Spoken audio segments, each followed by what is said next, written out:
Good morning, everyone, and welcome to this Housing and Communities Committee for the 10th of November 2021. Once again, we are on a virtual committee. I think every committee I've done since, I think we've said hopefully next time it might be a physical meeting, and I won't change a habit of a lifetime and say that perhaps next year we may all be back together again. But we are virtual at the moment, and as has been said, if you can keep your microphones on mute until you're asked to speak, that would be very helpful. So without further ado, if I may, let me introduce the virtual top table. I have with me Councillor Chris Ahern, who is my Vice Convener, Mrs Barbara Renton, Executive Director Communities, Mrs Claire Mailer, Deputy Director Communities, Mrs Christina Flynn, Democratic Services Manager, and Mr Adam Taylor from Committee Services. As always, when we're on a virtual meeting, if we can use the chat function to attract my attention, as always, Q for question, C for comment, and so forth, as we're all used to that by now. Mr Taylor, do we have any apologies or substitutions this morning? No, we have no apologies at all. Fine, thank you very much. Then could I ask you to take a roll call for us for the benefit of the will do. Thank you. Thank you. Morning, councillors. So when I call your name, if you can just indicate whether you're present in the meeting. Councillor Ahern. Present. Councillor Bailey. Present. Councillor Liz Barrett. Present. Councillor Peter Barrett. Present. Councillor Braun, we know you're here, so I'll just skip past you. Councillor Jarvis. Here. Councillor Massey.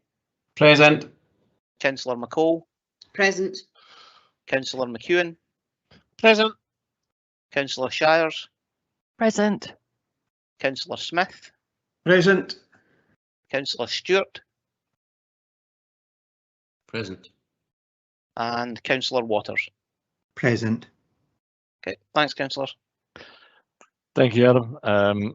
One other point to raise is that we will, I think, at some stage have a tenants representative in with us, Mrs Lynn Palmer. She isn't in with us at the moment, but I think the plan is that she'll be ensconced in Puller House to aid online communication. But I think we'll welcome her in a little bit later on when we get to the housing reports. So, members, any declarations of interest today? And if you put DI in the box. Councillor Ahern. Thank you. Yeah, I've got a non-financial interest in the relevant part of the Education and Children's Services Bmip, pages 112 and 113 as chair of the Community Justice Partnership. Thank you very much. There's no others coming up. So I will ask, we will move on to the minutes. The minutes for the meeting on the 8th of September. Are we happy to agree those? If nobody objects in the box, I'll assume that's an agreement. Agreed. Thank you, Peter. Thank you very much. Okay. Now, at this point, as normal, we move on to the local reports from the police and fire, and I will ask my vice convener to take over. But before we do, just a quick point. As many of you know from an email from Mr. Taylor, there is no police report on this occasion. The police made a request to us a few weeks ago in view of their commitment to the security arrangements at COP26. They asked that they could be excused on this occasion from making a report. As you can appreciate, the arrangements at COP26, which is still ongoing, of course, was a major event and called in many senior officers to be involved in planning this. As a committee, it is our job to scrutinise police actions, and it is an important role that we play. But I think in this occasion, the security of foreign dignitaries, our own royal family, prime ministers, first ministers, was perhaps more important on this occasion. Now, the arrangement we've made is that normally in January, we only get a verbal report from the police because of timing, and it's just over the Christmas period. So on this occasion, when we meet in January, they will give their Q2 report, which should have been today, plus obviously the verbal report over the Christmas period. Now, as far as I'm aware, this is the first time the police have ever made a request like this, certainly in my 5 years on this committee. And I think on this occasion, bearing in mind the situation, I was happy to agree this dispensation. So I'll say on this occasion, we had no police report. So with that in mind, I'll pass over to Councillor Ahern to take the file report. Thank you, Chris. Thank you very much, convener. And yes, we've got paper 4, which is the Fire and Rescue Quarterly Performance Report from 1st of July to the 30th of September 2021. And just like the police report, Stephen Wood is unable to attend today and sends his apologies because of his commitments to COP26. So I'm going to ask Unpaid to introduce the report. Good morning, everyone. And firstly, again, I'd like to express apologies from Area Commander Stephen Wood. He's got COP-related work and he's unable to join us this morning. That said, I'll introduce the report and go through it and answer any questions that you may have. The report covers Q2, 1st of July to September the 30th. Overall, our 12 performance indicators, it's largely a positive picture, as you'll see from the pictograms on page 16, and I'll go through some of the key areas of the report. Firstly, accidental dwelling fires. Year to date, we're actually at 51, and that's mid-year. So we're showing amber compared to the annual target. Q2, there were 21 incidents, which is below average. 12 of them low level, 7 of them were related to the room of origin, and 2 sustained severe heat and smoke damage.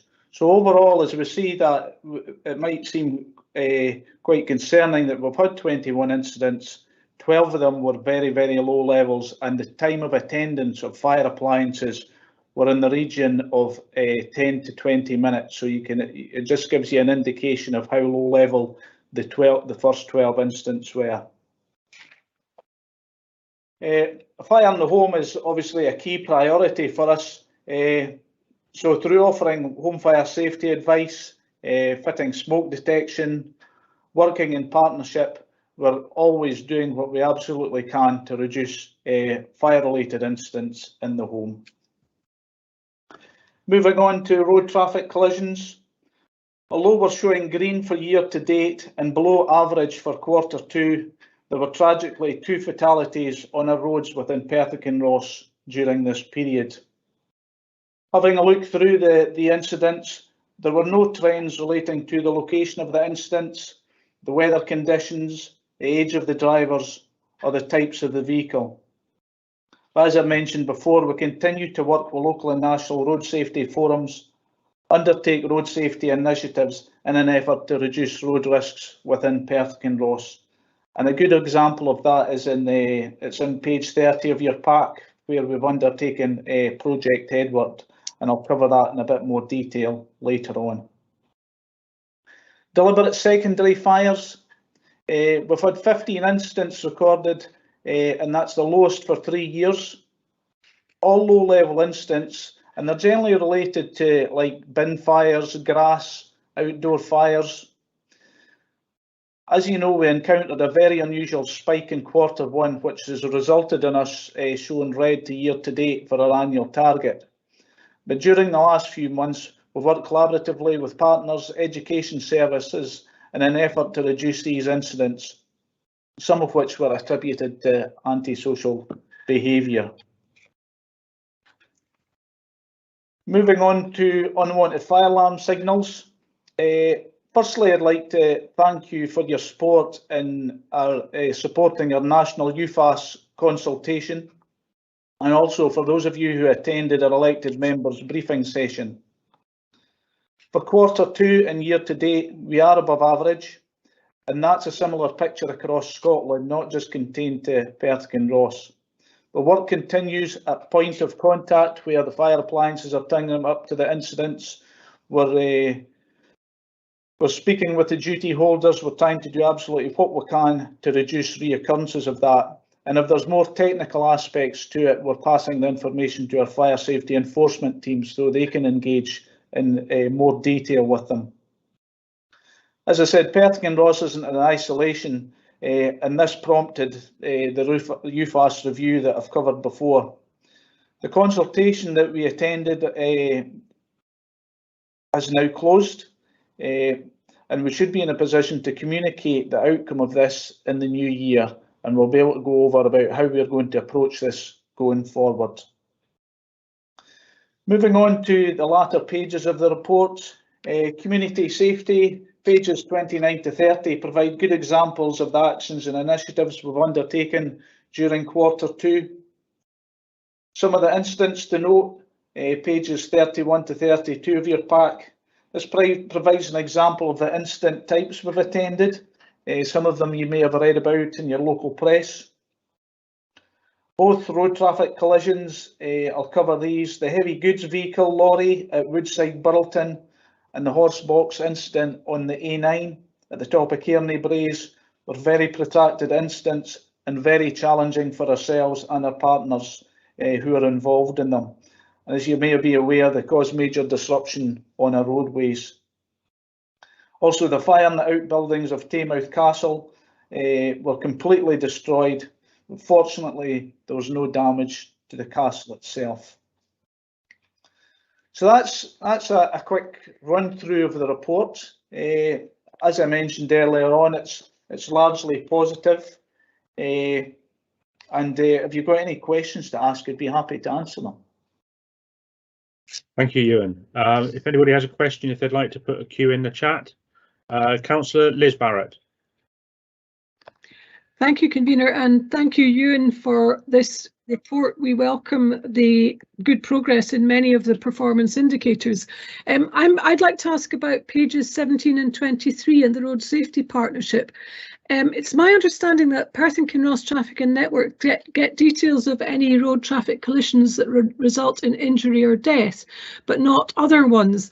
I was wondering if it be well, I'd like to suggest that could information on all road traffic collision incidents be shared so that this will provide more accurate information to traffic and networks to see which proposed road safety works meet the criteria, because one of the criteria for prioritisation of road safety is the number of collisions in the area. Thank you. Thank you for your question. I think that's maybe more related to the police for sharing that level of detail from us, from the forums. I think that might be, we could maybe speak to my colleague Graham Binney, see if that's possible at all, to provide that level of detail. I do know, I'm not involved in the forums directly, but I do know that they discuss the incidents, where they are, and go through any of the technical details to try and to prevent any reoccurrence of RTC, for example, in a similar area, that type of work. Thank you, Ewan. I'll get in touch with Graham once he's emerged from COP. Thank you. Thank you. Thank you. Councillor Peter Barrett. Thanks very much, Vice Convener. It's quite a dramatic picture in the report of the road traffic collision in Woodside by Burlton with the lorry ending up on its side. And we've also had the railway bridge in Tay Street in Perth suffer a collision at the end of October. That bridge has been described as, you know, one of the most struck bridges in Scotland by one of my ward colleagues. I don't know whether that's accurate, but it's certainly a frequently struck bridge. You know, are there any similarities in the two incidents? You know, is there, you know, anything that we need to be looking at in terms of railway bridges in Perth and their marking and signage in order to try and minimise these incidents in the future? Good question, Councillor Barrett. They are quite different, the incidents. The one in Woodside Burlton was caused by the camber of the road. The vehicle was travelling from Couperangus to Burlton, and if you're ever travelling on that road, there's a slight camber on it, and it's believed with the movement of the livestock within the float itself, it pushed the float over onto the opposite side of the road, where it firstly collided with the wall approaching the bridge, then it finally laid to rest just before the bridge. So the quite difference is the ones you were referring to in Perth, that's direct contact with the bridge itself. So quite different. The one as you know, within the Woodside Burlton's a disused bridge, old railway bridge anyway. But they are quite different, how they both came about. Okay, thanks for that, Ewan. Thank you. Councillor McEwen. Thank you, Vice Convener. we're all aware that the fire service also attend flooding incidents within Perth and Kenos, and obviously we're starting to get into the season now where that is occurring. But I've always noticed that this isn't a recurring theme that we measure and are able to compare on an annual basis. And I'm just thinking about COP26 and the prediction from scientists that flooding might actually be something that in the east of Scotland we see much more of than we have in the past. Whether this is something we should be starting to measure and starting to compare to future years for resources and for your collaboration with the council services that also deal with the flooding incidents. Yeah, it's a good question. We do record them. They're under our special services, so it's not a KPI within the actual report that we will measure. But when we do attend these, we will report on them if there've been significant incidents. Again, we do work with our partners within CEPA. We get alerts, early alerts that get transmitted to fire control, so we can deploy resources at an earlier stage if we're aware of situations occurring. So a lot of pre-planning going on, but as far as recording the data, as you mentioned, it's quite a seasonal approach. So it's maybe something we should look at if we're seeing an increase of that type of incident going forward. Thank you. I think it allows us as councillors to engage in the amount of work you'll have to do on that. And if it is going to increase as the scientists predict, then it's something that's going to be quite a big chunk of your workload at those times of year. Yeah. Thank you very much. I don't see any more requests for a question. Just give it another couple of minutes, see if anybody wants to put another question in. Okay, thank you very much, Ewan. Are we happy to note the report?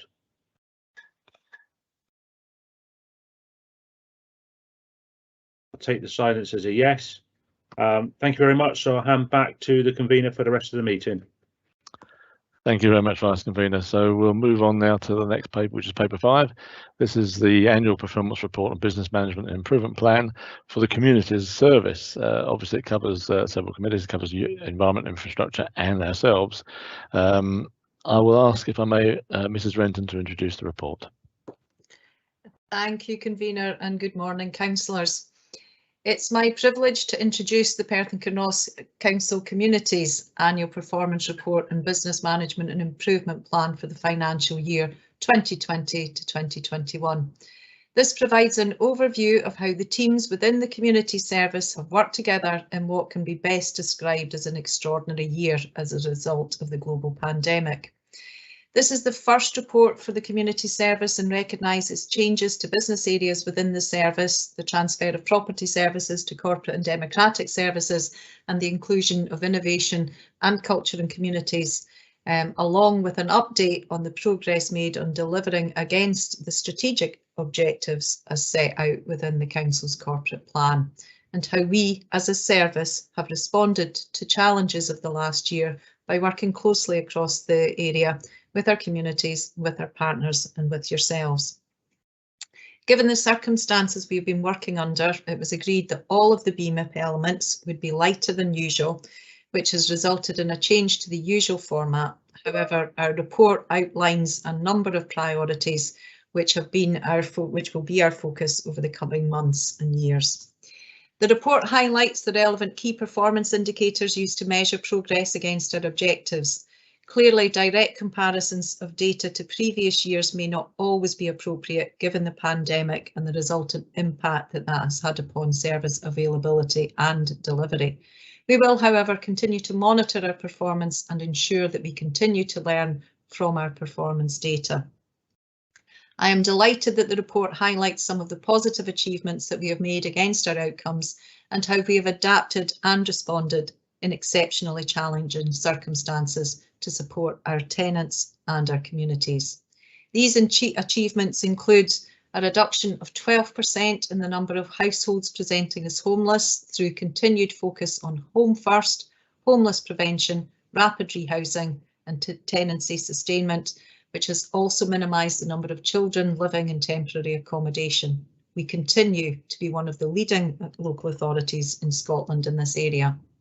We undertook targeted welfare checks with all our tenants, initially focusing on vulnerable groups at risk of child or fuel poverty and tenants aged 70 or over. Our service user review and evaluation team, that's the SURE team, won a National Participation Award for the Tenant Participation Advisory Service for their work. We ensured adult learning continued during the pandemic by introducing an accredited online programme supporting people into employment, education and training. And we worked collaboratively, often with yourselves, on the community support response, including the supply of food to local food banks and community larders. We provided support to 270 community groups, helping them address a range of issues, including poverty, mental and physical well-being and social isolation. And we responded to the COVID-19 outbreak in Cooper Angus, supporting the factory, our community planning partners and volunteers. The workers and their families were supported through food parcels, language translation and welfare checks for the predominantly migrant workforce. And we have, over the course of the last year, supported the setup and the operation of community vaccination centres in Perth, Pitlochry and Blairgowrie at pace and to great effect. There is much to be proud of within the report, but we also, while recognising our achievements, the report also outlines some of the challenges that we still face as a service. The pandemic remains with us, and we are aware that some of the impacts on our communities, the elderly, the young, those experiencing mental health or increased financial challenges, along with the challenges facing businesses across Perth and Kenos, to name a few. However, there will be many more currently unknown impacts which will become apparent in future years. However, on the strength of the experience of the past year, and indeed of previous years, I am confident that the service will continue to rise to the challenges we face. I would like to offer publicly my thanks to all of our communities, all of our officers, our partners, and to all of you for supporting the approach we have taken collectively in responding to the biggest global crisis in generations. I would also like to add particular thanks to Claire Mailer for her hard work while I was Interim Chief Executive. We are, of course, Convener, happy to take any questions on the report, which obviously need to be focused on the areas for which this committee has the remit for. Thank you. Thank you, Barbara. So we'll open up to questions, but just before I do, I believe our tenant representative is online now. It's Lynn Palmer. Can I just double check that she's there, if we can? Told there's a link, but I'm not sure if she can hear me at all. Okay, what I plan to do, if you can hear me, is yes, I can hear. I can hear you. Fine, thank you, Lynn. Thank you very much. Thank you. So what I'm proposing to do, I presume you're interested in this paper and obviously the strategic housing investment plan. So what I plan to do is I'll open this up to questions for all the members first of all, and to save any complication with yourself getting used to how the system works. Once they've all finished their questions, I'll come back to you to see if you have any questions, and then we'll go on from there. Okay, so yep. I won't forget you, don't worry. So members, I'm opening up down to questions, please. Do we have any questions on this paper? I'll leave it for a couple of seconds. Councillor Peter Barrett. Thanks, Convener. Page 74 of the pack shows the Council's compliance with the new energy efficiency and Scottish social housing standards as 82.2% compared to a national average of 87.3%.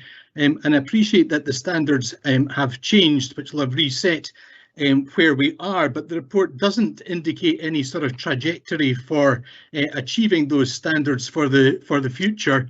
So that would be my first question, is what's the timescale for achieving that? And secondly, what are the big ticket items that need to be introduced in order to comply? Claire, would you like to come on that one? Yes, thank you for the question. I think I'll pass this response to Nicola Lennon, our Capital Improvements Manager. He'll probably give a more detailed response. Morning, Councillor. Yes, the figures shown there have dropped because of the change in the move to using EIS instead of the energy performance that was previously in the ARC return. However, there is also a question over the values of the other submissions from some of the other local authorities, because they seem to be using different figures than we are. However, we do have an improvement plan that we are trying to work through. We have been hampered a bit by the backlog of work that we need to address because of COVID and getting some of our contracts back up and running. But we are focusing on our properties that are E, F and G band for EPCs, and looking at the measures that we need to do to try and bring those up to a better standard, a more improved standard. As part of the Housing to 2040 documents and the Scottish Government Heat and Building Strategy and also the wider climate change agenda, we will be looking at a climate change group of staff to try and help us move forward and provide focus to the climate change and address the EISH targets that we do need to meet. EISH 2 will be reported on from May next year as part of the ARC return. So you probably will see figures drop slightly further before we start to pick up again and get our improvement plans set in place. But what we have to do is we have to work out what we need to do first, and we're working through that challenge at the moment using the EPC database that we have and trying to get a lot of our EPCs up to date. The ARC return allows us to clone properties, but what that doesn't allow us to have is the actual information for an individual property. So we have to work through that too to get an indication of what we need to do. Okay, thanks very much for that, and I appreciate the candour regarding the assessment of where other local authorities are, and we generally tend to be more honest than most in this respect. I would like to see in the targets moving forward, you know, a trajectory that will take us to compliance. But I'm conscious of the fact that if you're starting with the worst performing properties, that you can make substantial improvements to them, but still not 100% compliance, but be making significant strides to giving people warmer, more energy efficient homes and reducing our carbon footprint. But I think it would be helpful to get more information on that in the future. Thank you. Thank you. Thank you, Councillor. Councillor Liz Barrett. Thank you. I'm looking at whether targets are stretching enough. On page 31 of the report, which is probably 69 of the pack, the time taken to complete the time taken to complete approved applications for medical adaptations, which obviously have a huge impact on people who are in need of these. I see that the targets for 2021 to 2023-24 go from 65 days down to 50 days, but although in 2020 to 21 we were actually achieving nearly 45 days, 44.72 days, the national average back in 2019 to 20 was 41.5 days. So it looks as if we're below the curve on this and we're not aspiring to do particularly well on it. Can you explain, please? Claire, can you come in? Yes, thank you for your question, Councillor Barrett. And I think, first of all, in response to the question, we've obviously, as Barbara outlined in her introduction, had a fairly unique and challenging operating context over the last 20 months in terms of COVID. And because of this, our performance in some areas has been positively inflated, and in other areas it's been negatively impacted, where in some areas we've really focused activity on essential services only. So you'll see that we've got very good performance in terms of emergency repairs, but in other areas where we've not been able to go in and do the work, there's been a negative impact in terms of performance. And because of that, we haven't reported in the same way in terms of our trends, and we haven't reviewed the targets as we would have done in a normal operating year. So absolutely, I think there's an exercise for us to do now. We've had 20 months and by next year we'll be 2 years into, we'll have had 2 years of the pandemic. We'll start to see what the trends are and the impacts of the pandemic are, and indeed our terms of our catch-up work and any additional work that's coming through. So yes, absolutely, we need to review all of our targets going forward, and I would like to assure committee that you will see that next year in terms of our targets across all of the indicators. The six, just in the particular point in terms of the indicator for medical adaptations, one of the particular issues that we have there, sometimes the adaptations can be fairly significant. So sometimes we can build an extension and that can artificially inflate or extend the actual timescales for the average across all of the indicators. So in previous years, we've built extensions as part of the adaptations project, which is why the target generally has been a bit longer. We haven't had many of those in recent years, and that is obviously one that we will review going forward. Thank you, Claire. Thank you, Councillor. And Councillor McCall, I think you have a question. Thank you, Convener. I actually have more than one question, if I may, but hopefully they're quite short. If I could start on page 6 to 8 of our pack, please. That's in relation to homelessness. Just pull the page back up again here. My apologies, Convener. Yes, the question I have is around the temporary accommodation of all types. It's gone up quite a bit for 2021, and it doesn't look like it's going to go down anytime soon. So I'm just wondering what's driving that and what can be done about it. I'll just give all the questions at the same time, if I may. On the question of medical adaptations, this is an issue that is a concern to me. I have a number of cases where tenants of ours are waiting for properties that suit their medical needs, but their homes aren't suitable for adaptation. Sometimes they're upstairs, they need ground floor, etc.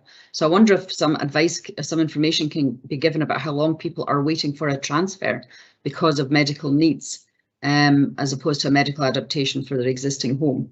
And my final question is on the reduction in buybacks on page 72 of our pack.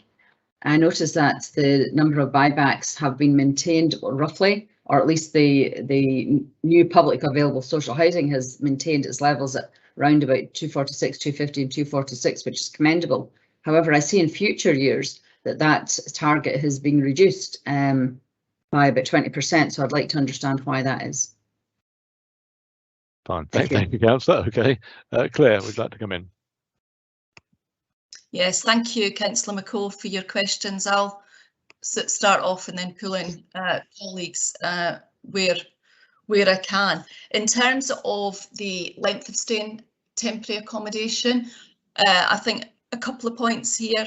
We are probably one of the best local authorities in terms of actual numbers of temporary accommodation. We have got very, very low levels of temporary accommodation. As committee are aware, through Home First, we endeavour to move people directly into settled accommodation as quickly as we possibly can. I think our average in terms of length of stay in temporary accommodation is lower than the national average, and we perform extremely well against that. We obviously had a particular issue last year in terms of moving people onto settled accommodation due to Scottish Government guidance. We were only able to undertake essential work within our void properties only. So a lot of the work was obviously closed down or slower than normal due to working practices. Due to the hold on the work that we were doing within lets.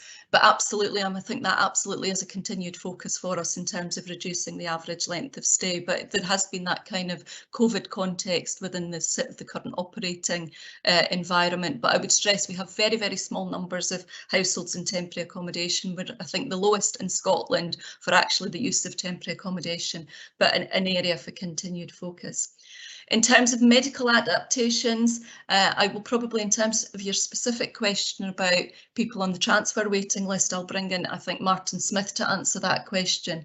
But what, again, I would say in terms of medical adaptations throughout the course of last year, we were unable to step into people's properties for a good part of the year to do the work due to the COVID restrictions. So we've had a period of catch up during this year since restrictions have been eased.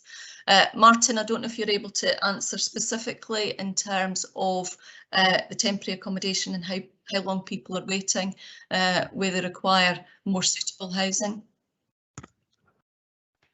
Thanks, Claire. Yeah, I think there isn't really an average that we can give for that. The medical priority that's awarded is over 3 different bandings, so low, medium and high, and each of those comes with a recommendation for the type of accommodation that's required.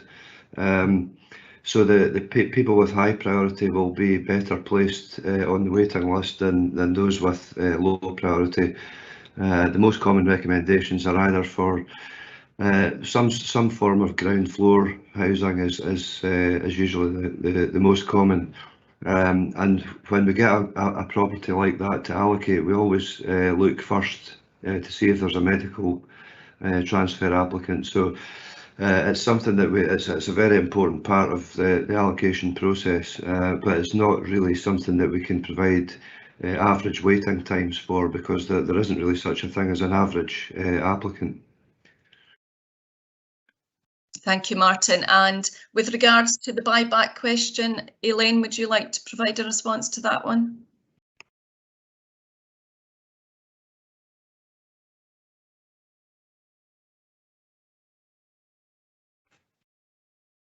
You're on mute, Elaine, sorry.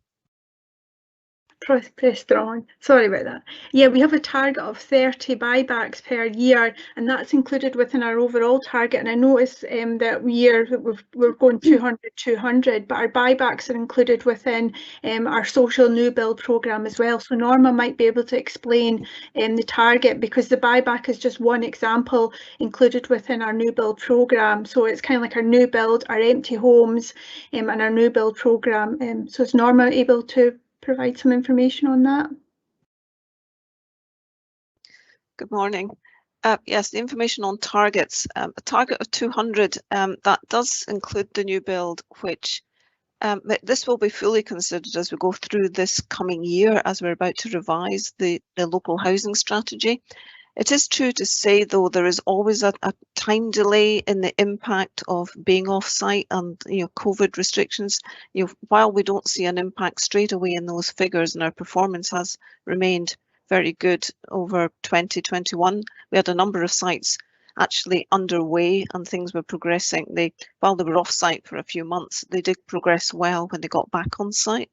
I think there'll be a longer-term target issue where we have that kind of knock-on effect in times to come, where sites didn't get started, or not as many sites got started as we would have anticipated during the times of COVID. The market is also very buoyant at the moment, which impacts on some of our activities, potentially impacts on any opportunities to buy off-the-shelf type properties if these are available through there not being too high a market for them otherwise. But these targets, I think, have been set at a kind of notional level at the moment. We'll go into more detail on those as we're just getting the results of our current housing needs and demand assessment now, and those will be fully considered in putting revised targets into our local housing strategy that will be taken forward over the next year. Thank you very much. Thank you. Convener, I have a follow-up question, if I may. You may indeed. Thank you very much. I think the last two questions asked are somewhat interrelated. I understand completely that the people tenants who are waiting for transfers for medical needs are different. They're all different. However, there seems to be a great deal of consistency in the fact that the vast majority of people that certainly contact me seem to wait for an inordinate length of time with no indication of when they might be able to get a move. And linked also to the buybacks, I understand completely that our policy is to buy properties as they become available, but perhaps is there any so first of all, in terms of the people waiting for medical adaptations, I would like to see if it's possible in future reports sorry, not medical adaptation, moves for medical reasons or health reasons. I would like to see something in the report in future about how many people are waiting and what the parameters of the length of time they are waiting, because right now this report is completely silent on that. And there's a large number of people who are, and their families, who are going through a great deal of distress, who cannot move for these reasons because we cannot provide them with adequate housing. And my other question then is why I'm a bit alarmed by the appearance of a reduction in social housing. And linked to the buybacks is there are properties that do become available, but they may be slightly more expensive. But we need to find a way, I think, to balance the needs of our tenants to be able to provide them with suitable housing and with the market forces that exist. So I would like to understand what consideration, if any, has been given to looking for buybacks that might suit those particular needs, or is it just a case of what comes on the market? Claire, would you like to come in first on that? Yes, absolutely. I think on a couple of points there. I think Councillor McCall, in response to your question for more detailed information on medical adaptations and indeed medical waiting times, applicants on the waiting list with medical waiting times, we will do that. Very often we have an applicant with a medical need who simply needs something sort of like ground floor housing. Some of the more complex ones, which I think you are referring to, absolutely do take us a longer period of time. These can be some complex needs that we need to address and overcome. Sometimes these will be identified within the new build programme, but we absolutely have to get that right. Very often it's that kind of challenge that we have in terms of a person's housing need, but also their desire to be accommodated within a particular area. So we might have a suitable vacancy, but it might not be within that applicant's area of choice, which is why we've got our existing stock, the buyback programme and indeed the new build programme, all of which are at our disposal, and indeed, you know, use of the private sector indeed to meet these wider housing needs. So absolutely, where we've got a few sort of more challenging cases or more complex cases, that can take longer. But yes, we can absolutely bring some more detailed information back in terms of the medical applications to a future committee. Oh, can I just add, sorry, in terms of your point about use of the buybacks and targeting those for particular need, I would absolutely like to assure you that we do that. So if we have got a particular need that we are struggling to meet within our existing stock, or the new build programme is likely to take longer, because you know how, you know, the new build programme can take us some time before identification of site and need and indeed completion, we will do targeted work in terms of the buyback scheme to seek out and secure suitable accommodation. And we have actually, I think, got examples whereby we've bought back properties and through the adaptation scheme made the adaptations to that property to make it suitable. So that absolutely is an area of work that we do focus on. Thank you, Claire, and thank you, convener, for your indulgence there. If I may make a comment at this point, or I can wait till later on. Could we make the comments at the end, please? I can indeed, yes. Thank you. Thank you. Thank you. Councillor Bailey. Thank you, and thank you for that question as well, Councillor McCall. It's triggered me to follow up with a little bit more detail, please, in my question. I'm aware that around about 3, maybe 4 years ago, the council intended to build 4 or maybe 5 units of housing for some adults with very complex needs who were at that time stuck in a hospital setting and had been in a hospital setting for a period of time. Obviously, I won't go into specifics in this forum, but I wondered, have we since been able to house those individuals, or is that something where they're still waiting in a hospital setting 3 or 4 years down the line for that appropriate housing to become available? Thank you. The project in Invergarry was cancelled. Sorry, I should have added there. Thank you. Claire, you want to answer that one?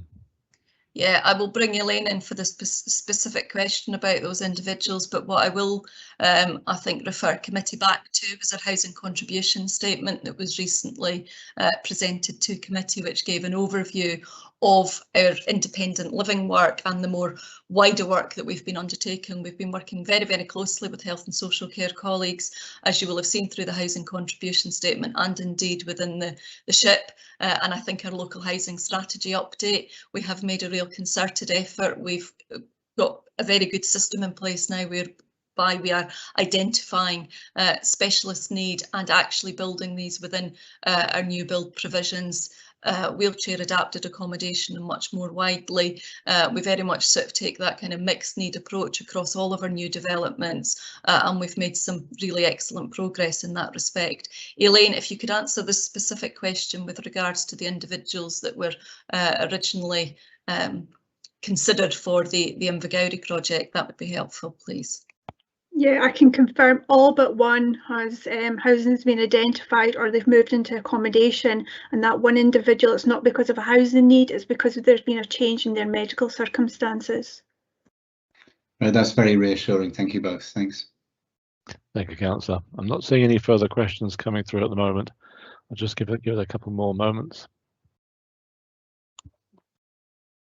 Nothing coming through. So if I may, I'll come back to Lynn. Do you have any questions on this, Lynn? Yes, I just have one point to make, and this really includes the SHIP as well.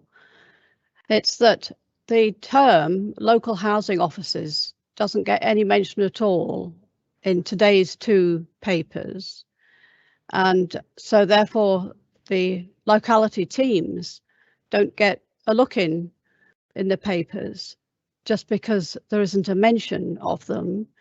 I would like to see a mention of the locality teams occasionally, certainly in the BMIP and in the SHIP. And I feel that as a tenant, it's really would be saying how they relate.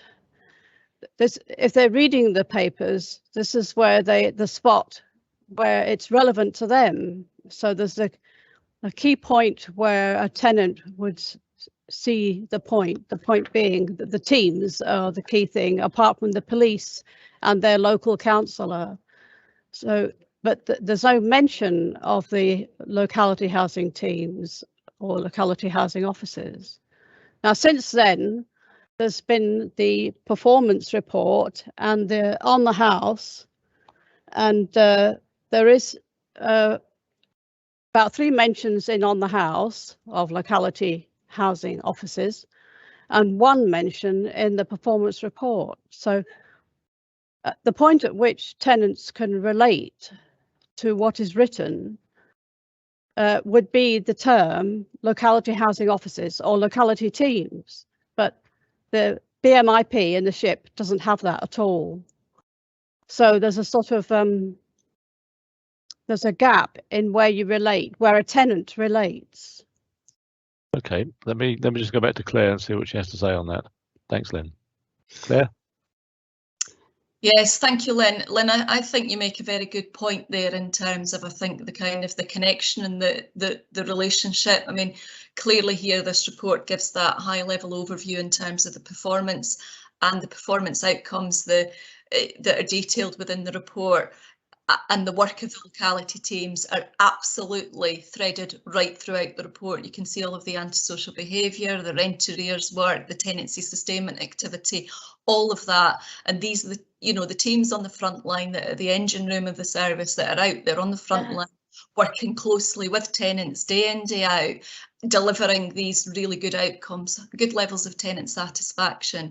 And I think absolutely, I think the connectability that you make, or the connection that you make there, and the relationship that tenants have absolutely are with our locality housing teams and their individual patch locality housing officers. So I absolutely take that on board. What we do, as you say, within On the House and some of our other comms that is more directed at our tenants, we absolutely do pick that up, but will do on an ongoing basis. I think that's a valuable comment and point for you to make, because I think that connection, as you say, needs to be clearer certainly for our tenants. Thank you. Thank you, Lynn. I have one more question come through from Councillor Stewart. Thanks, convener. It was just reflecting for a moment on the answer to Councillor Bailey's question about the supported, but the special accommodation for the complex needs patients, a matter of which I was aware at the time. So the answer was that for one of those people, there was a medical need for them not, or there'd been a medical development, but for the other three, that housing had been identified or provided, and it was just to clarify whether for the three of the four it had been identified or it has been provided, and also what the length of delayed discharge was in the case of those clients. Claire, would you like to come back in first, or Martin? Elaine, I don't know, Elaine, if you're able to answer the specific question. I don't know if we'll have the actual delayed discharge figures. What I would absolutely stress to committee here is in terms of our sort of shared partnership arrangement in terms of the provision of accommodation and indeed support to these individuals. It has very much been a partnership approach with our health and social care colleagues and indeed health colleagues, as well as obviously housing's input. Elaine, I don't know if you have any more specific detail in response to Councillor Stewart's question. So in terms of the first question, we were all set to go from it's not brand new builds that we have built for these individuals, and because of COVID and the shutdown of the industry, it's pushed us back. However, we've gathered pace with that, and we're hoping by the start of next year, early next year, these individuals will be able to move in. Each of the properties have been built to a bespoke need, which has also had an impact because of the materials that's required. So we were hoping that this would be concluded by the end of this year, but COVID had a significant impact on that. In terms of the delayed discharge, I don't have that figure on me, and my colleagues in health and social care would probably provide that information, a more realistic information than what I could provide. So just to be clear, they still haven't moved in, and so the delayed discharge is going to be for each of those three people in measured in years. It's going to be 3 years plus, isn't it? Yes. Yeah. Okay, thank you. Thanks, Councillor Stewart. I'm not sure that this delayed discharge is part of our remit, but anyway, the question's been answered. I'm not seeing any other further questions coming through. There are requests for comments, but we'll come back to those in a mo. No further questions coming through, so on that basis I will sum up. We are presented with the first annual performance report and Bmip for the community service under which the housing service sits. As you will see, this has already been reviewed by both the Scrutiny Committee and the Environment Infrastructure Committee on the dates indicated. This is a combined report highlighting the work of the service across the council with information on its results against set targets. It includes the statistics relating to the housing service and to which we have discussed this morning. Given the backdrop that these figures are drawn up on, namely the COVID-19 pandemic, care should be taken in comparing them to previous results. They should really be reviewed in isolation, and any comparisons and/or trends assessed with next year's results. However, some continue to show improvements, such as a reduction in the number of families presenting homeless and the average length of time to complete emergency repairs. Some show a degree of slippage, such as tenant satisfaction of service and opportunities to participate, and some, although show a worsening figure, nonetheless are not too far from the norm, such as tenancy sustainment, which we are used to seeing. In conclusion, the indicators reflect the work carried out against a global pandemic and must be read and interpreted on that basis. It will be next year's figures which will give some definitive trend, hopefully a return to the norm that previous years have shown. Committee, we are asked to approve the First Community's Annual Performance Report 2019-20 and the Business Management Improvement Plan 2021-22, and I so move. And Vice Convener, will you second? Yes, convener. I'm happy to second this report. This report shows the positive work carried out by our housing teams as well as the other services in what has been a very challenging year.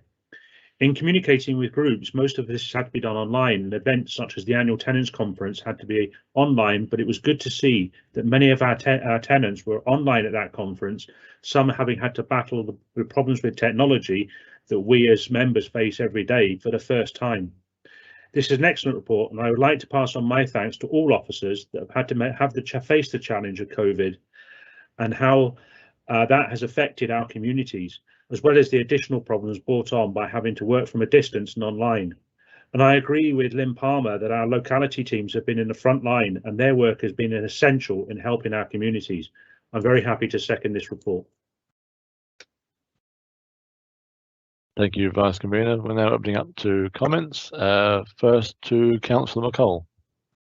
Thank you, Convener, and thank you to Claire and the team for the great work that you're doing in housing and communities. I recognise that a lot of strides have been made and a lot of issues that I raised at the start of this term, this council term, have been addressed and improved upon, which is why I've not asked any questions on those. However, I do think that this one area of applicants on the housing register, including our own tenants, waiting for a move because of medical reasons, is one that really needs additional focus.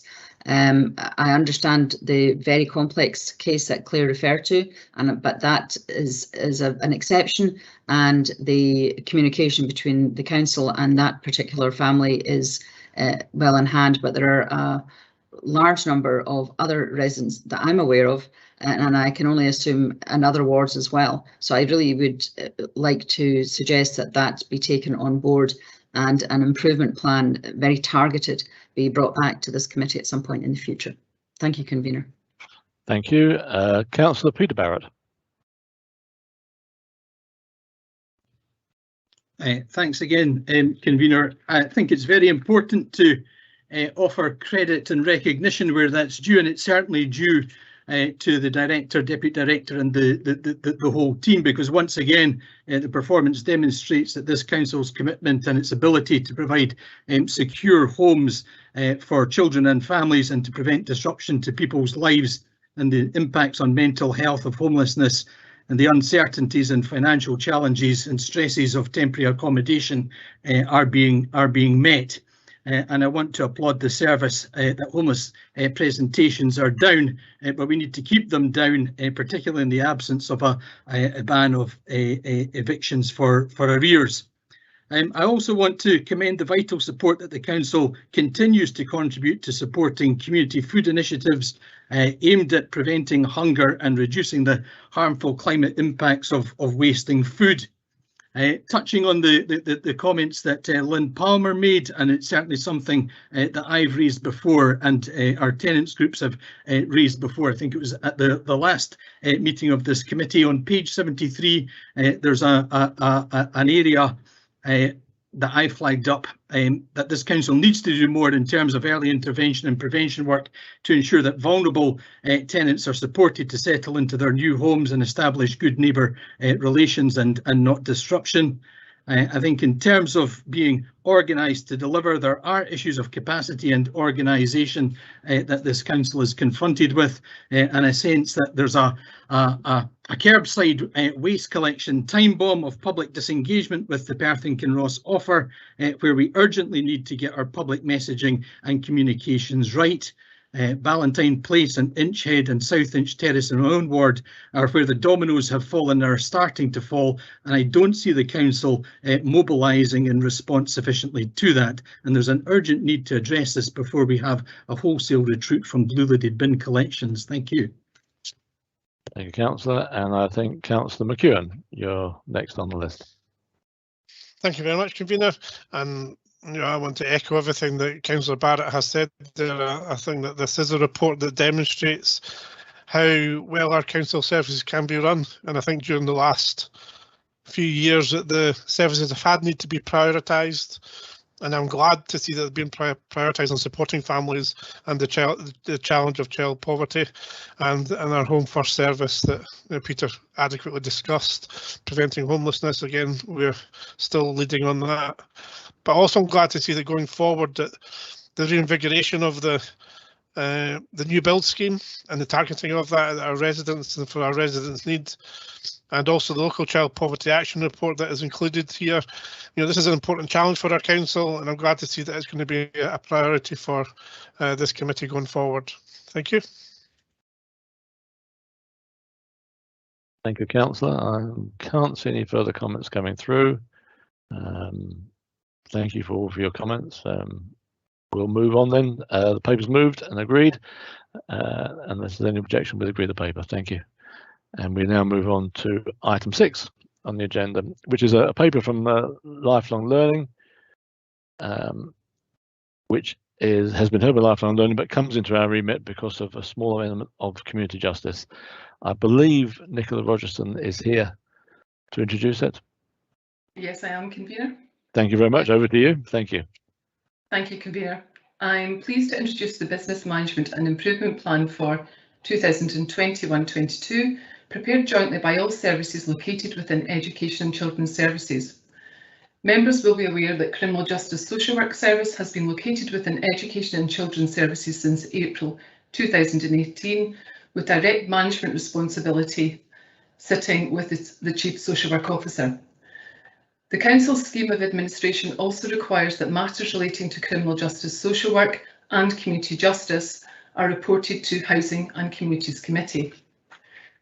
The 2020-21 reporting year has been heavily influenced by the COVID-19 pandemic, and this is reflected across the report as it relates to criminal justice. Committee will see the effects of the pandemic and the restrictions placed on how criminal justice services could be delivered, and the significant reduction of court business.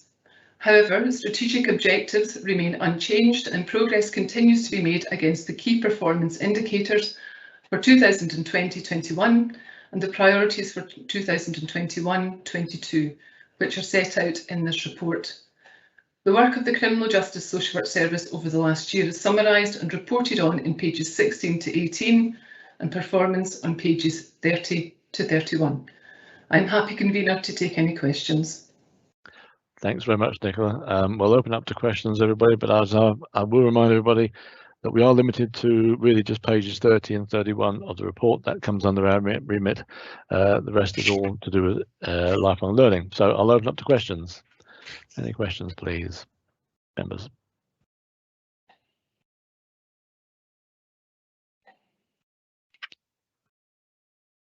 Not seeing anything come through on this one.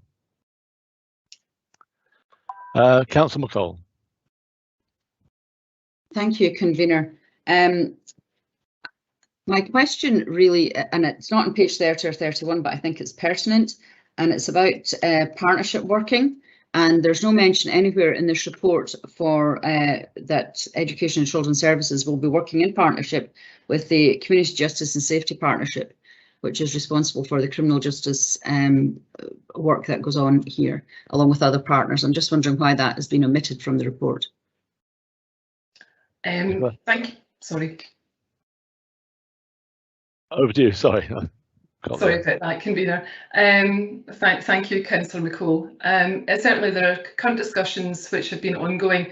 Although I come under the management of the Chief Social Work Officer, given there's, you know, it's the culmination of the transition period, and as you know, Jackie Pepper has sat on the partnership. However, that will now change to Hazel Robertson, who is the head of Children and Families and Young People Services and Criminal Justice. So we will have representation from the head of service from Children's Services. And you're absolutely quite right, you know, they are a fundamental part of that partnership. And certainly from a criminal justice point of view, I have been working with youth services in expanding bail supervision services and responding to young people in the criminal justice system. Is that okay, Councillor McCall? Well, it is and it isn't. I mean, I've already raised my objections to this aspect of community safety being included in an Educational Children's Services report at all. And I was assured in the past that a separate report would come to this committee, but not as part of the Educational Children's Services report. It feels to me it's just shoehorned in there. And I would like to understand, exactly how the promise that was made previously is going to be fulfilled, that there will be better focus and a separate paper indeed on the criminal justice social work activity for adults that is not embedded in the Education of Children Services report. Because frankly, reading the report in its entirety, which it feels like it's an afterthought and it's shoehorned in, as I said. And it doesn't do justice to the work, and my view that, if you pardon the pun, that the criminal justice social work is involved in, and in fact the work of the wider Community Justice and Safety Partnership that has such a significant impact. Nicola, any feedback on that? I'm sorry, I don't feel like I'm in a position to answer that question, but it's certainly something that I will take back to discuss with the senior management in Education and Children's Services, and I thank you for the comments. Thank you, Nicola. Thank you very much. I'm not seeing any further questions coming through, and therefore I'll just quickly sum up on this one. This is a paper that's already been seen by both Scrutiny Committee and Lifelong Learning. It's presented to us because of the overlap in view of community justice and social work, as we have seen. We are asked on this occasion to specifically to criminal justice services, approve the Education Children's Services Business Management and Improvement Plan 2021-22 and the Annual Performance Report 2020-21, specifically relating to criminal justice services. I believe Councillor Charge, you might second me on this one. Thank you, Convener. I'm very happy to second this report that, as you say, has already been considered by Scrutiny and Lifelong Learning. Officers have indeed faced significant challenges as outlined in the report, but have very much risen to those challenges in supporting those who've committed crime and their families to do everything possible to reduce reoffending and assist people to integrate within their communities. I'd like to thank all those across council services who continue to work together to ensure partnership working is successful right across all our council services. Thank you. Thank you, Councillor. I have one comment flashed up. Councillor McEwen. Thank you, Convener. Just a short comment.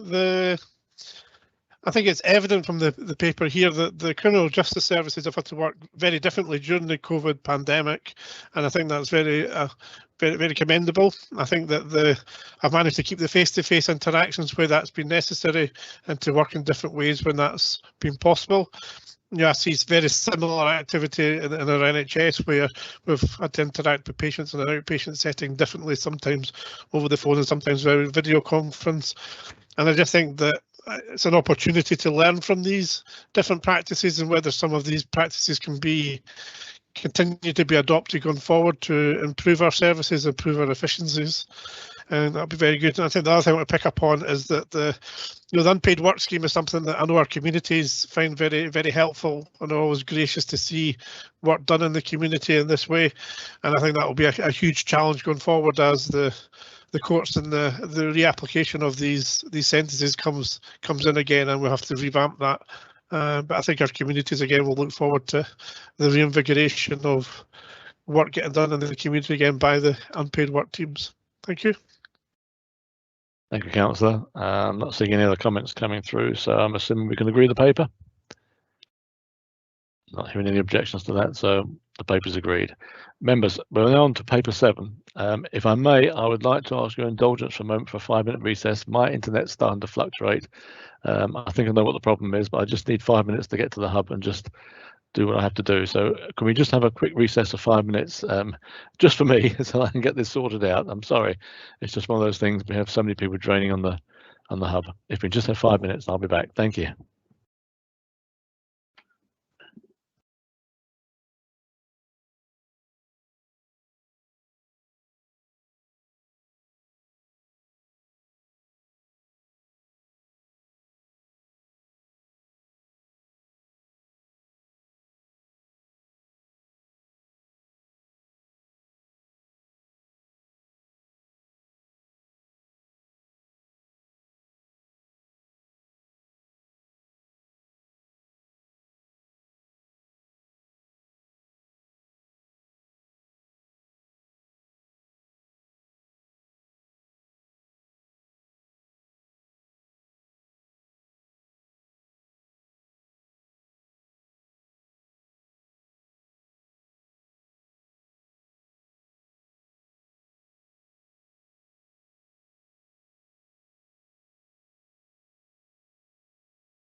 Everybody, I'm back. I thank you for your indulgence. I'm not sure if we've used the 5 minutes up yet. I didn't check the clock when I went to check the system. We'll give it a couple more minutes, then we'll start at 10:45. But thank you, members, for your indulgence. That was a slight problem with the hub here.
Okay, everybody, my clock says 10:45, so we'll restart again.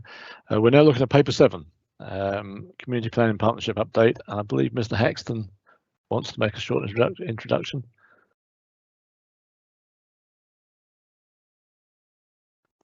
Morning, convener. Yeah, thank you. This is the update report from Community Planning Partnership, and the main focus of the CPP over the last 12 months, aside from COVID response, has been reviewing and updating the Local Outcomes Improvement Plan, which, as you know, is our statutory plan for tackling socio-economic inequality in Perth and Kenos. And over the last 12 months, the board has established short-life working groups in order to focus on identifying the emerging socio-economic issues that have bubbled up as a result of COVID or been exacerbated by COVID, agreeing a list of strategic priorities, which are provided in the paper in paragraph 1.1, and identifying the actions that are needed to deliver against these priorities. This short report focuses on the board meeting of 22nd of October, where the Community Planning Partnership considered an initial draft of the action plan for the LOIP. These actions were identified through the LOIP conference, which took place in April, and a series of individual workshops which took place across the summer.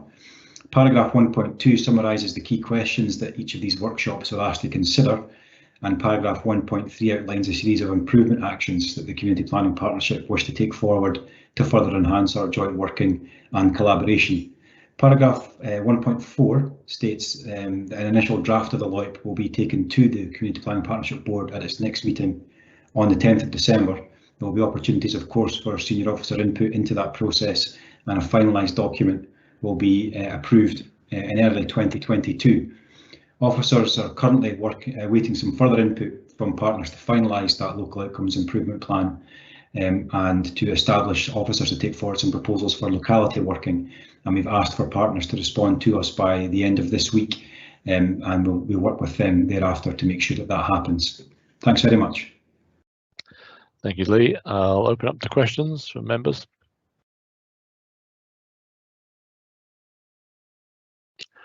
Councillor Stewart. Thank you, convener. I note that in 1.2, section 1.2 of the report, the short life working groups considered the following key questions, and question 2 is what additional actions are required and can only be delivered via joint community planning partner working, and I wondered what some examples of those additional actions were, and what the required input from which community planning partners was. Thanks, Councillor Lee. Do you want me to take that? Yes, that's fine, David, please. Yeah. Okay. Yeah, that's a good question, Councillor Stewart. So, what the purpose really for the LOIP is to set out the actions that only the partnership can do. So we're very keen that we avoid, if you like, the business as usual actions which will sit within individual services and BMIPs. And to give maybe an example of that, if we're looking at say adult learning, which is an area that my service is involved in, that's a partnership with the college, playing a key part, bringing their expertise to the table. We have a range of third sector providers as well who are working with a number of groups. The NHS will be working with particular groups as well, and then also we if we're working around young people, you know, we're looking at developing learner pathways with Skills Development Scotland, services for young people, and also we're looking at closer ties with HMP Perth for people who are released from prison and ensuring that their learning journey continues. So that's the kind of flavour, and you know, these are typically the things in the LIPE are very, I guess what we call wicked issues, and need significant resource and joined up working to address. So hopefully that gives you a bit of a flavour of the kind of things that we're looking for. Any supplementary, Councillor Stewart? I think that gives me a flavour of the types of things that we're talking about. No, I don't have a follow-up. Fine, thank you. Councillor McCall. Thank you, convener. I am a bit bemused by this report, to be honest, and I'm just wondering if officers can provide us with some additional detail behind the statements that are there. For example, you know, where in any of these outcomes or priorities rather is environmental issues, for example, in terms of housing and affordability. That just seems to be devoid of any detail whatsoever, and it doesn't really tell us a great deal about the progress that's been made yet. That's one of the recommendations we're asked to note. So I'm wondering if officers can expand a little bit on each of the priorities and with a little bit more detail behind it, so that we can note the work with some confidence that we know what we're noting. David, would you like to comment on that? Yeah, okay, thank you, Councillor. So the priorities were agreed with the CPP board last summer and have if you like, been road tested consistently since then. In terms of the environmental, to take that one first, we agreed at the last CIPIOG, which is the executive officer group of the board, that we would look for actions which would address the climate emergency, and we would embed them under those priorities. So just for an example of that, around employability, we'd be looking at kind of opportunities for jobs in the green sector, and how we transition people away from traditional employment, which, you know, maybe around fossil fuels and into those kind of things. So that's one area, but I mean the detail around the priorities, if you'd like me to go through them a little bit and add a bit of colour, if you like, is obviously poverty became a huge issue during COVID, and in some extent continues. We still have people looking at reliant on food banks and ladders. Child poverty was something we were looking at pre-COVID, but clearly is something that we need to continue to address. And fuel poverty, again, fuel poverty is quite an interesting one, because again it brings in that environmental angle. I think everybody accepts that, you know, people's physical and mental well-being, particularly people who maybe went into the last 18 months with some vulnerability, has been negatively impacted. And again, you know, looking at young people and the impacts of the lockdown and not being in the school environment, education and skills, and digital, and if you like, employability, for me, kind of all sit together quite closely. We are as we are now, in a much more digital world. Not everybody has the confidence skills, or in some cases even the equipment, to be able to engage with that, and that does put them at a disadvantage. So there are, we're looking at what actions can we do around that to ensure that people are getting the skills and the confidence and have access to those things. So we've got basically what is a very draft plan at the moment, which, as Lee said, is out to with partners to populate, and that will be going to CPP board. A draft of that will be at CPP board in December. So it is a work in progress. I mean, if for future updates, committee would like more detail around those things, then we can certainly provide that. Thank you, David, and thank you, convener. I just think it's quite difficult to note something if you don't have any detail to note. So thank you. Thank you. I think the point David made was it is work in process, and we're just noting what's updating. But do we have any further questions?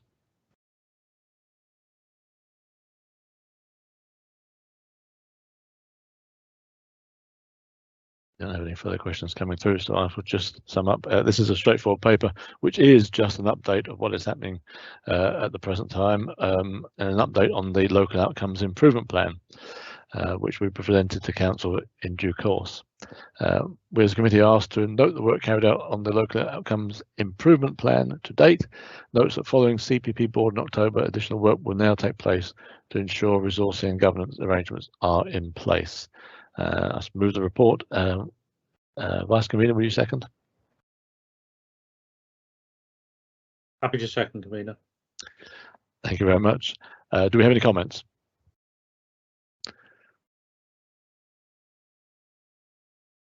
Nothing coming through at the moment. So I will assume we can agree the paper. Unless there's any objections, I'm assuming that's done. Thank you very much. So we now move on to the final paper today, which is paper 8, which is the Strategic Housing Investment Plan 2022-23 to 2026-27. And I'll ask Mrs. Mailer to introduce. Thank you, Convener. The Strategic Housing Investment Plan sets out how Scottish Government funding for the development of affordable housing will be invested to support the delivery of our local housing strategy outcomes. As committee is aware, the Scottish Government requires strategic housing investment plans to be submitted to them each year. The Council has a strong record in delivering the priorities set out within the Strategic Housing Investment Plan. During the past 5 years, an average of 193 affordable homes have been delivered each year. This equates to 43 affordable homes per year over our annual target of 150. During last year, we invested just under 17 million on affordable housing across Perth and Kenos. We completed over just 124 social rented homes, and of these 24 were specifically designed and built for people with limited mobility. The impact of the programme cannot be underestimated in terms of delivering good quality affordable housing for many households here in Perth and Kenos.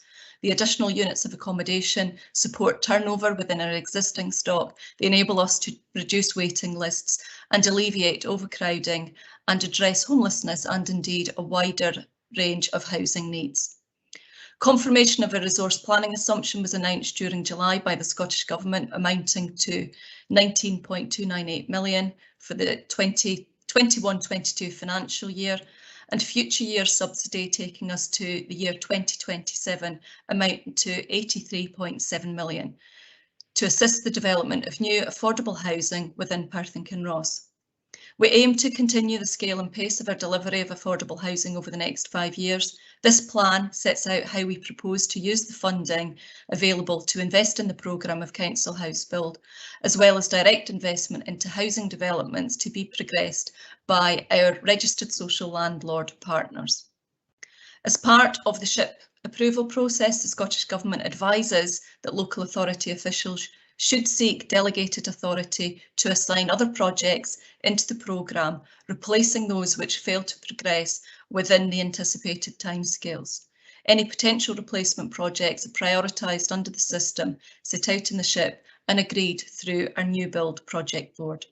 It's recommended that committee approve the SHIP and give delegated authority to the new build project board to ensure that where projects fall out of the plan, alternative projects are prioritised in the same way and substituted and brought in.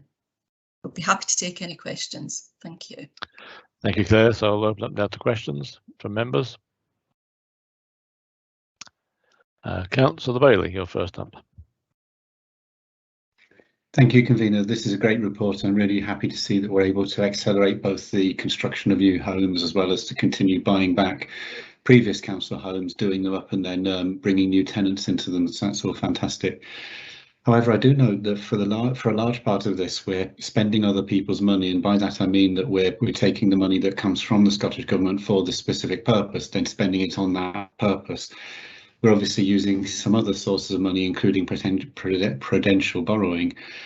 I wondered, it's maybe a finance question as much as a housing question, and I know it would be out with the powers of this committee to do this, but are we doing as much prudential borrowing as we are allowed to, or would it be competent for this council in a future year to decide it wishes to do more prudential borrowing in the housing revenue account in order to build even more housing? So it's a question really about whether we could, if we wanted, if the council decided to go even further than this already ambitious report proposes. Thank you. Thank you. Claire? Thank you for the question, Councillor Bailey, and I'll probably bring in Stephen Coyle, who is here to answer the specific detail. What I would also stress is in terms of some of the funding that comes through from the housing revenue account, that is our tenants that pay for that. So the balance in terms of funding any borrowing requirement has to be discussed through our consultation with our tenants. But in terms of the specific question, I'll pass to Stephen Coyle, who might be able to give a bit more detail. Hi, thank you for the question. I think just picking up on what Claire said there, it has to be a balance between what is affordable to the housing revenue account and in terms of rent levels going forward. So there's not any set limit as such in terms of what we borrow in terms of prudential borrowing through the HRA. We capture that information in terms of our future plans, build that into our 30-year business model, and from that it determines what level of rent increase we would require to sort of take on any sort of further new build programme. So if that is something we would want to consider, we can model that, see the impact, and as Claire said, we would have to then discuss that with our tenants through the consultation period. Thank you, Stephen. Great, thank you for the information. It's one for another day in a different decision-making body, obviously, but thank you for entertaining me. Thanks. Thank you, Councillor. Councillor McEwen, you're next up. Thank you, convener. Item 2.10 in our report talks about the vacant property development team. And I was just wondering whether, obviously we're supporting owners of properties that are empty to bring them back into the market, whether actually that engagement could result in us actually buying the properties rather than the supporting them for private rent. If that's something that we can engage in that way rather than just waiting for the owner to put it on the market, actually engaging them and give them that offer. Claire? Thank you, Councillor McEwen. I think that's a good question. As you know, we have obviously got the Empty Homes Initiative whereby we support properties being brought back into use, and on the whole that is where the landlord wishes to rent the property out and to maintain and keep the property and rent it out. And obviously we have got the buyback scheme. On occasion through the buyback scheme we will have to do work within the properties that we purchase back to bring them up to the Scottish Housing Quality Standard. I don't know, Martin or Norma, if you've got any other sort of more detail to add to that question. Martin, would you like to come in? Is Martin still here? I think we've lost him. It might have to be Norma, I think. Norma?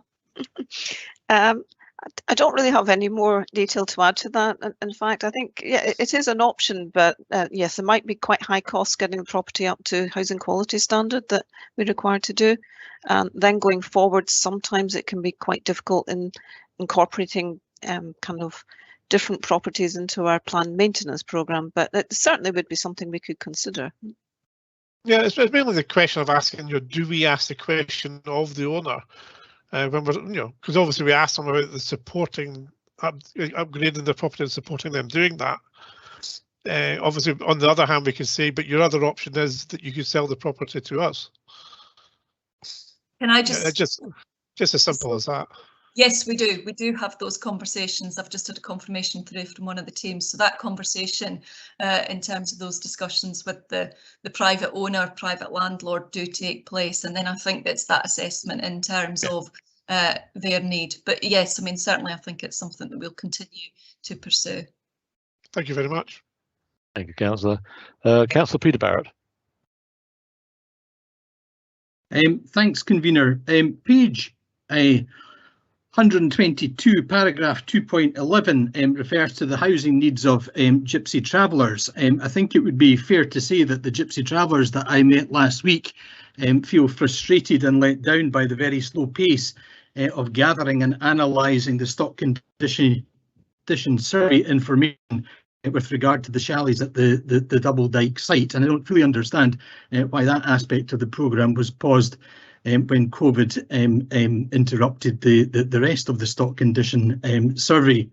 They're also very concerned and disappointed that the council didn't submit a bid for the first wave of the Scottish Government's £20 million funding, and I think we need to prioritise and make real progress on improving the energy performance of our chalets and tackling issues such as damp or replacing the chalets. I think we also need a better and more structured and meaningful and genuine engagement on maintenance and investment issues and getting repairs right first time with the gypsy travellers.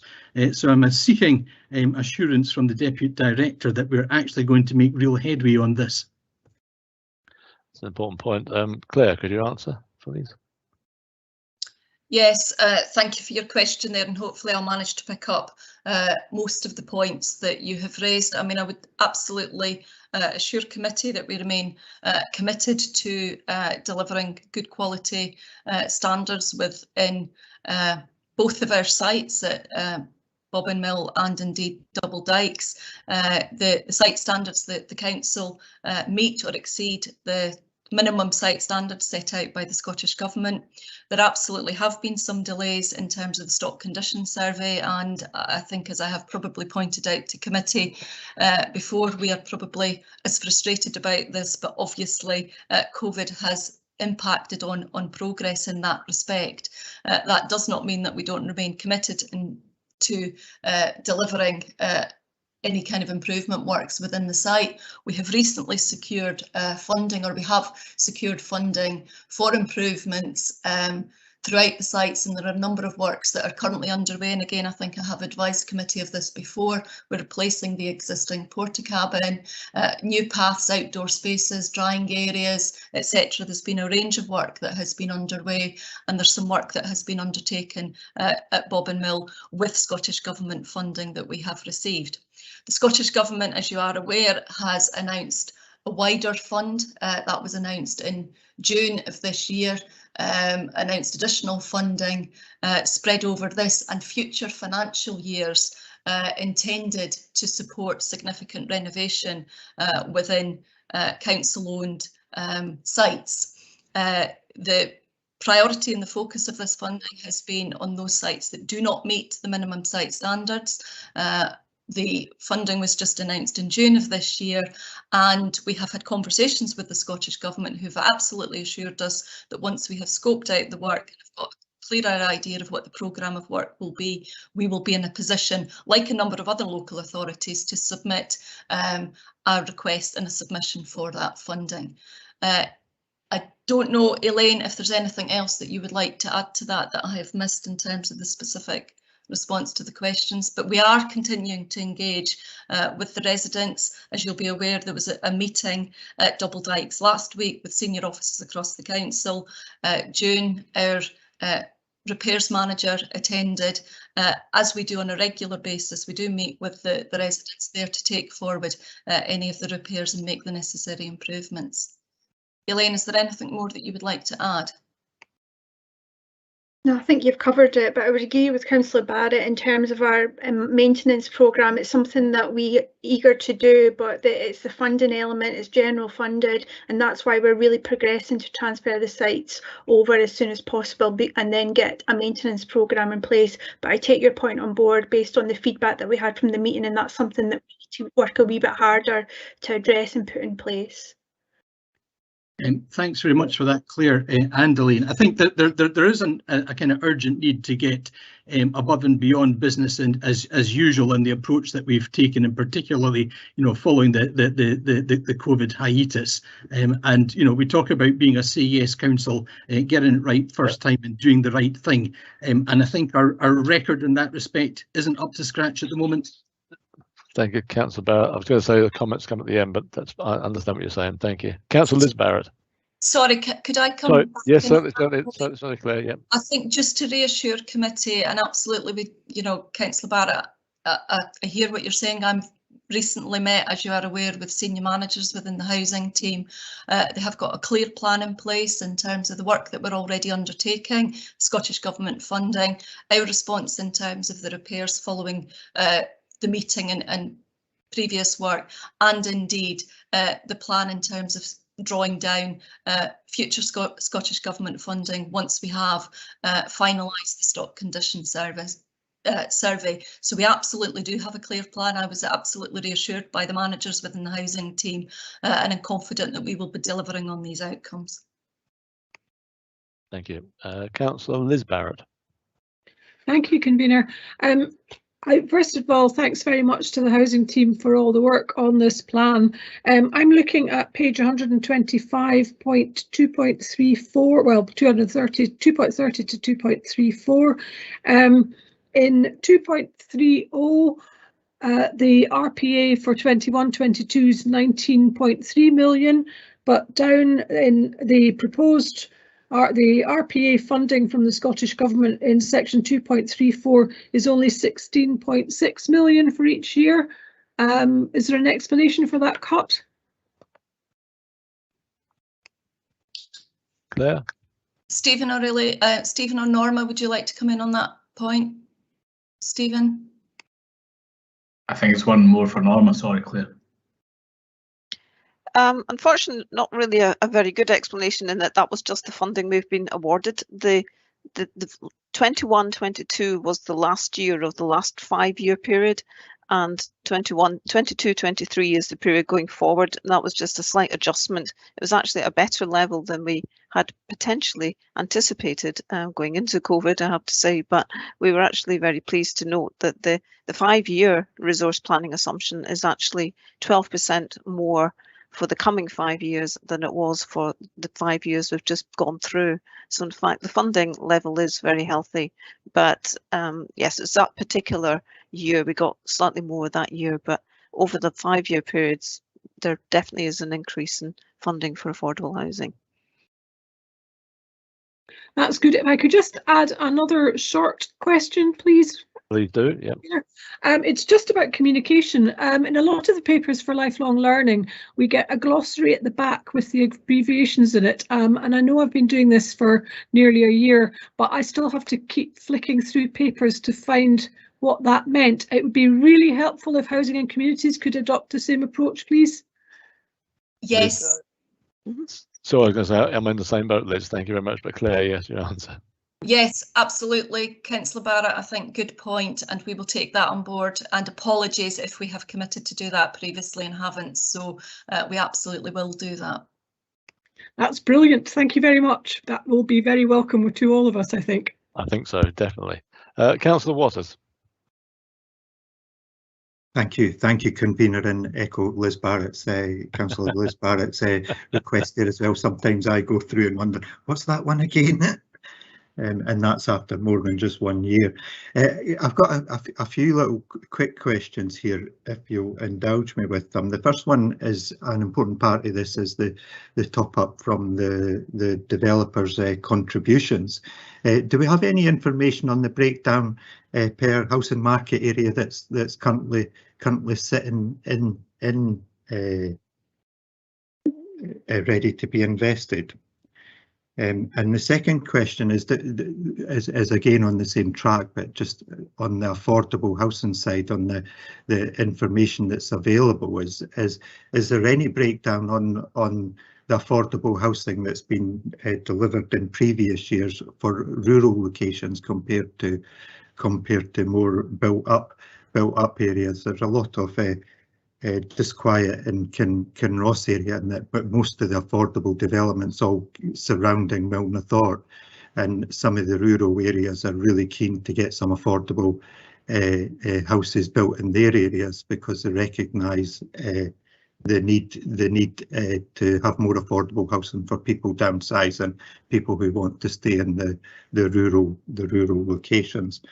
And my third question is when the ship is being prepared and sent off to the Scottish Government, and you've got a list of the project, is there any identification on the type of affordable housing that is going to be delivered, whether that's mid-market rent, help to buy schemes, social rent? Is there any information like that that's available? And does that have to get provided to the Scottish Government? I believe they collate it and have a look at the overall amount, but I was just wondering locally, do we have any projections of how much social rent we're building compared to mid-market rent, compared to help to buy housing schemes? Thanks. Norma, will this be for you?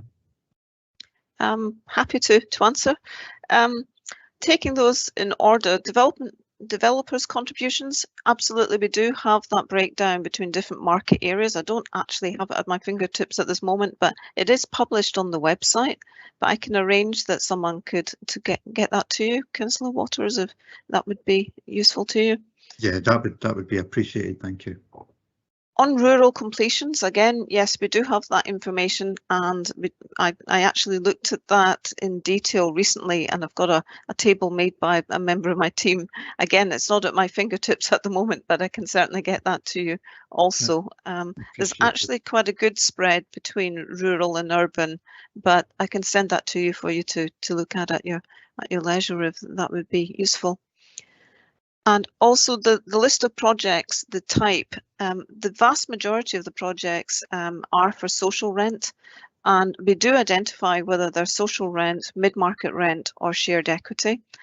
But at this point, most of the programme is looking like social rent at the moment. It can be easier for projects to come forward financially. The funding for social rent works out slightly better for organisations than some of the intermediate tenures, but we do try to encourage a range of tenure wherever possible, and sometimes that can be changed as the programme gets more fully developed and we know the detail on each site more. Sometimes we can encourage more of a variation in tenure at that point, but the vast majority is for social rent. But yes, we do identify that in the programme.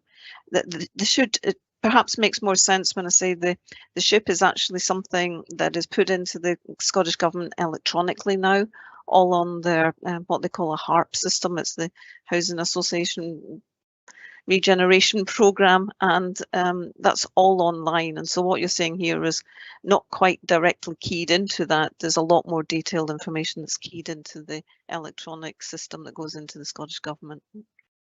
Does that answer what you were looking for? I can get further information to you on those aspects. Yeah, I'd appreciate the further information. Is there one of the other elements I know that is coming forward and it's been chatted about in the MOG and it's mentioned very briefly, is the building plots as an affordable housing element. Is there any movement further forward with that, or are we still in early stages of looking at that? I think. Sorry, Norma, you go ahead. Go on. Sorry, you want me to answer this one too? Yes, work is ongoing on that.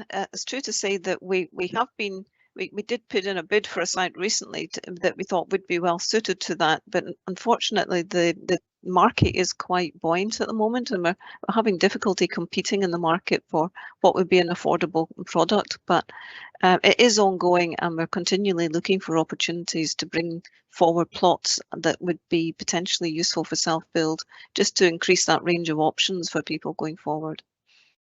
Thank you. I think Claire, you wanted to come in on this as well.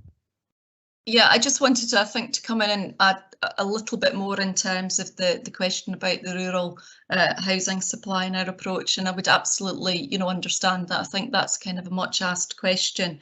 As Norma says, you know, the team have recently reviewed the programme, and I would like to reassure committee that approximately 40% of our affordable housing being developed across Perth and Kinross is actually out with Perth city centre or the peripheral areas. Developments that have recently completed, we've recently had developments completed in Meagle, Pitlochry, Milnathort, Burlton, Gilton, Ayleth, Grief, Auchterarder, Rattray, Abernethy, and Methven, and we have got some sites planned, as you'll see within the SHIP, going forward. That is not to say that securing sites for rural housing is not a challenge. I would say that is one of our most challenging areas. The availability of land, and indeed the kind of the size of developments that we need, just makes the whole sort of process much more challenging. And that's why, to complement the new build developments and programme, we absolutely focus on the Empty Homes Initiative and indeed the buyback scheme to meet specific areas. But absolutely, it continues to be a priority for us. We will get more detailed information out to you as you have asked, but just to give you the assurance that I think the general assessment had been, Norma, that, you know, our programme of affordable housing provision is broadly in line with the distribution of households across the area. So I know it does feel challenging, and sometimes that there are some areas where you maybe feel that we could have more new build, but we are sort of working hard at that, and will continue to do so. But we have had some good outcomes over the years. Can I just a quick supplementary just on the definition of rural? Yeah, I was thinking of that as well. Yes, go ahead. Yeah, and it may be from perspective. Maybe people in Perth think Kinross and Milnathort are rural, but I would call them very much urban areas. I would probably put the Crookie, Devon, Scotland, Kenos would be very parochial, because that's where I'm from. I would consider them the rural ones, and they're the ones that are concerned. It is broken down in that kind of vein. Yeah, and I would say that's absolutely a fair point. And for these very kind of much smaller sort of almost sort of villages, in terms of land acquisition, and that is very much when you're drilling down to sort of individual households, rather than sort of the needs sort of for bigger developments. And there's, you know, the range of complications or complexities or challenges for us in that respect. But yeah, absolutely, you know, I do take your point there. That's great. Thank you very much. Thank you, Councillor. Councillor McCall.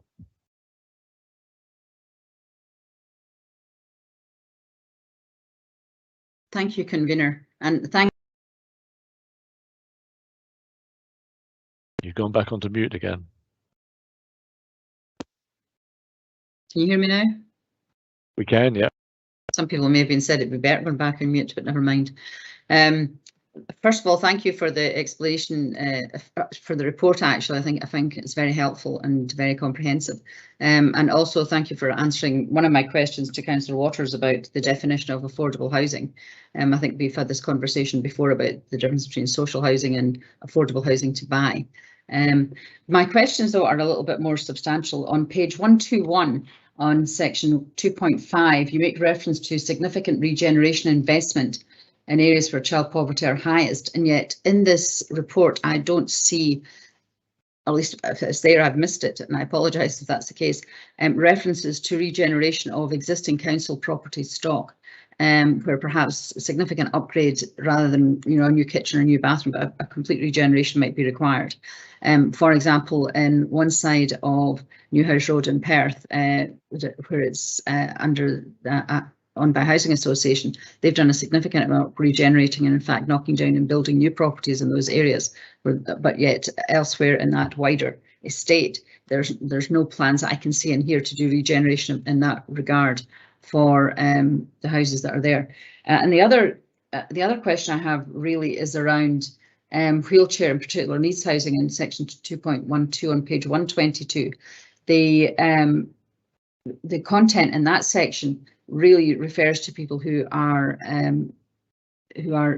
required wheelchairs or that type of access, yet the additional needs housing or particular needs housing isn't referenced there. So there are obviously people who are ambulant disabled, there are people with different medical needs who may not require wheelchairs but may have mobility issues, and so I'm just wondering what the particular needs housing aspects are, because the report is silent on those. Claire, could I ask you to come in? Yes, thank you for your questions, Councillor McCall. In relation to the first point on regeneration, probably the detail of that will sit within our capital improvements programme. But yes, we do have probably what I would say is a number of sort of smaller projects whereby we're kind of either redeveloping or bringing back into use some existing stock, and one example of that is some of the work that we are doing at Rannoch Road. So absolutely yes, the detail obviously isn't within this report, but there is work that is underway in a number of areas through our capital improvements programme that we do. Norman, would you like to answer the specific point in terms of the additional needs housing? Yes, absolutely. The additional needs housing really does intend to include the whole range of need. We do aim to meet the housing needs of everyone in the community, ranging from wheelchair users to people who just need some support, perhaps grouped so that the support is provided to that grouping, or people that just have a bit of difficulty with getting around, getting upstairs or getting in and out of baths or showers. So we do try to make provision for all of those groups. And there is a programme of provision for what we call independent living, the groups that maybe do need that coordination between the new build and the groupings to make specialist provision. That's really what we term that. But there is provision made even in the mainstream programme as well, just to meet the range of all needs that are in our communities. Can I just come in as well? Councillor McCall, I think what we'll do, we've got probably a bit of detailed information in terms of the areas that we're doing some regeneration work, and given that we've got a few questions that we're getting back to committee on, we'll maybe include a wee bit more detail within that as well.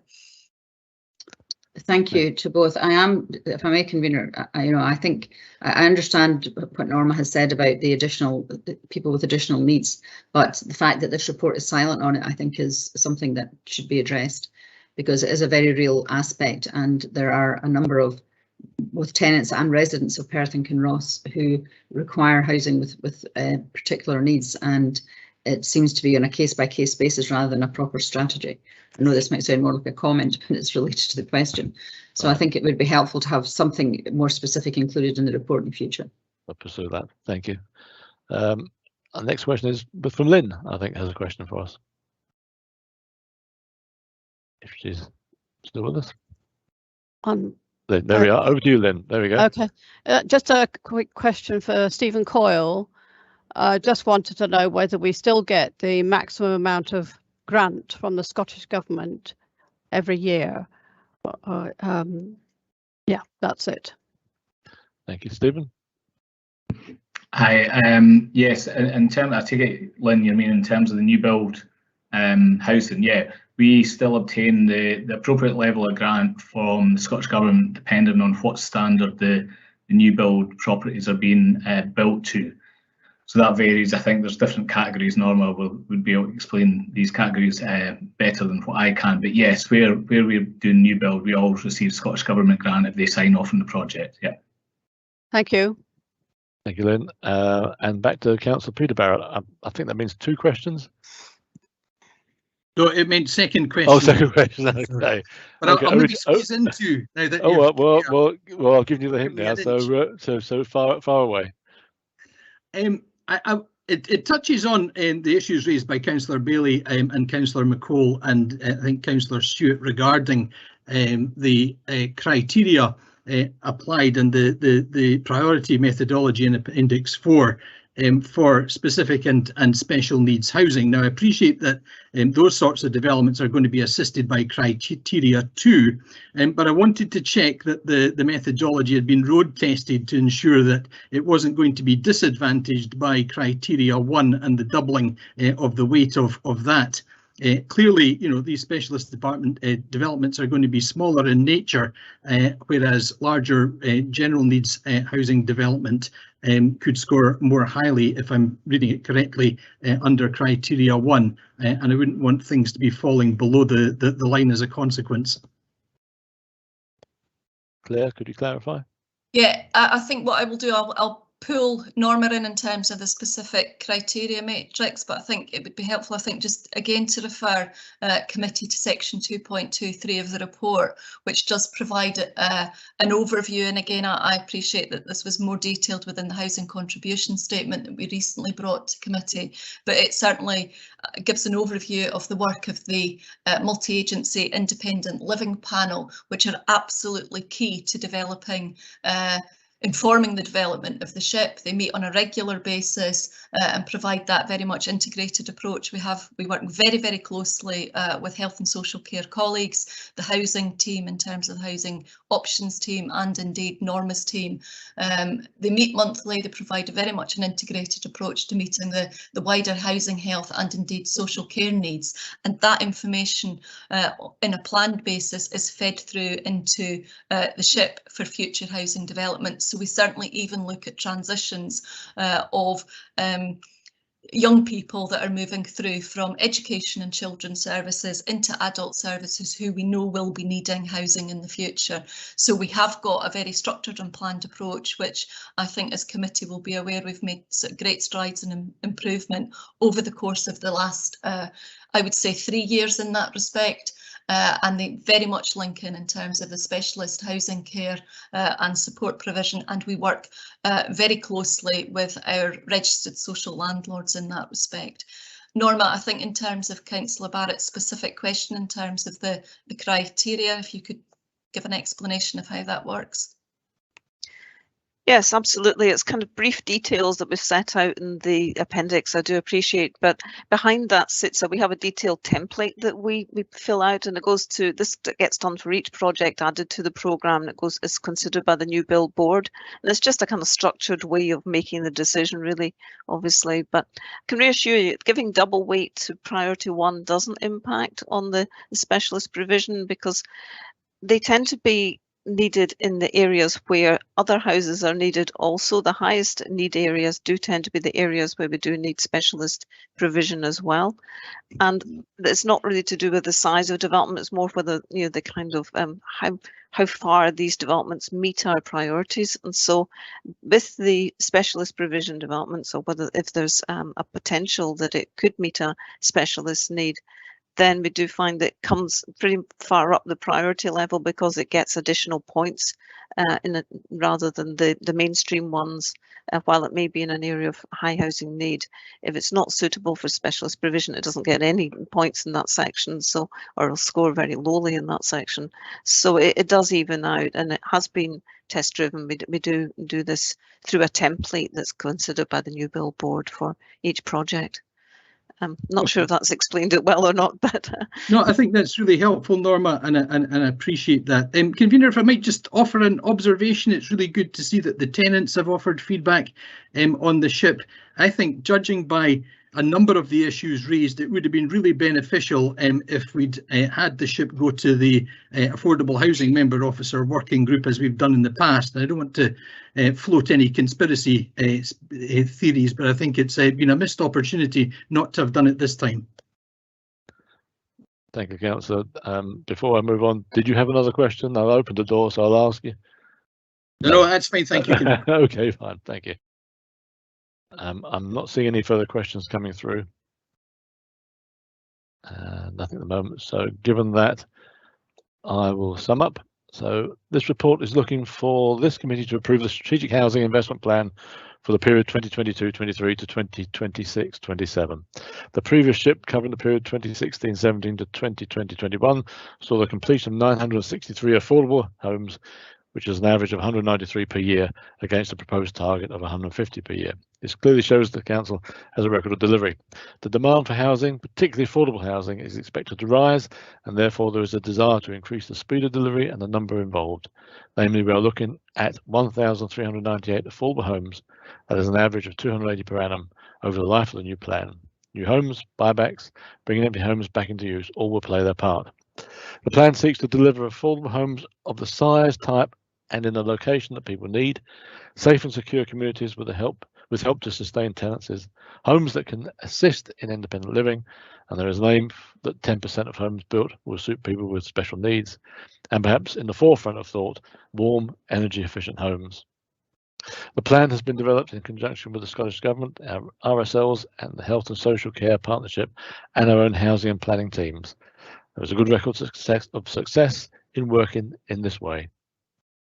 Our resource planning assumption to assist new housing was confirmed in July by the Scottish Government, 19.3 million for 2021-22 and a future subsidy of 83.7 million for the years 2022-23 to 2026-27.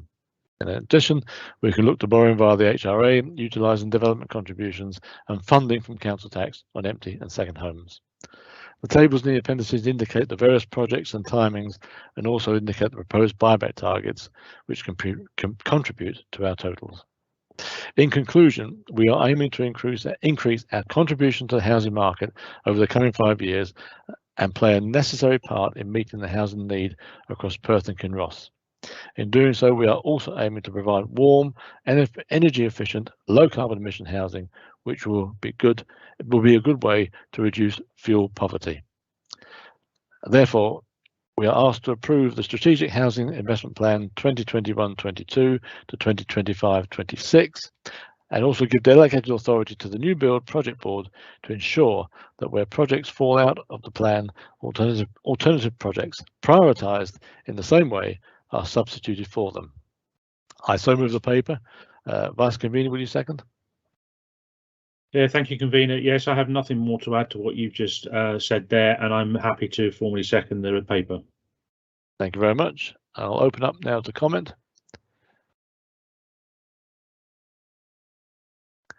I'm not seeing any comments coming through. Councillor McEwen has a comment, followed by Councillor Barrett. Has it? My screen's not working. So, Councillor McEwen, sorry, my chat. That's okay, Convener. Thank you very much. I like yourself. I welcome this paper, and I welcome all the comments that you have just made. This paper adequately describes that we need more affordable homes, and that we're actually going to build those affordable homes where demand is most needed. To make these homes more energy efficient, to tackle both fuel poverty and child poverty, and taking steps towards net zero and ensuring that we support independent living, which is a very important aspect of health and social care going forward. And this is exactly what we should be doing as a council. I also welcome the inclusion of Appendix 4 in the methodology. I think it's important that as councillors we have sight of this methodology, that we can interact with it, we can be part of the review process, and we can ensure that it's actually delivering the strategic housing programme that we're developing here. Thank you. Thank you very much, Councillor McEwen. I'm assuming it's Councillor Peter Barrett who wants to speak. My chat function's just completely gone, so it is. Over to you. I don't know what makes you assume that, Convener, but it was. Convener, I've always endeavoured to be the Housing and Homelessness Services fiercest champion but fairest critic. So I want to temper the remarks that I made earlier with regard to the approach to gypsy travellers with that. And I think that there is no doubt that when it comes to the delivery of council housing and supporting local registered landlords to deliver more affordable housing in our area, that this council is at the top of its game and our performance is outstanding. We're both nimble, committed and achieving great results. On empty homes brought back into use, we're leading the way and reaping rewards that benefit our climate change programme by converting cold, empty and often damp houses into warm occupied homes. We have a strategic and impactful use of developer contributions and council tax for affordable housing and a very robust SHIP process, all of which contribute to our success and performance and better outcomes for local residents in terms of tackling fuel poverty and offering better life chances for people. I think the 280 affordable homes per year target is ambitious and deliverable. Delivering 1,400 over the course of the SHIP is remarkable, but it's also essential for us to provide homes for families and to make Perth and Kinross a more sustainable area and contribute towards the elimination of child poverty. So very happy to see this report, Convener. Thank you very much. I guessed it was you because I was your vice convener, so there we are. That's why I knew. Do we have any other comments, please, before we finish? No comments in the chat. No, mine's completely shut down now. So I assume we're all happy to agree the paper, unless there's any comments that the vice convener will pick up. But I'm assuming we agree it. So that brings us. Agreed. Agreed. Thank you very much. That brings us to the end of today's committee. Once again, as always, my thank you all members for your participation today and your questions. Also, my thanks to Lynn Palmer for participating today. It's nice to see a tenant representative on the committee while we're working.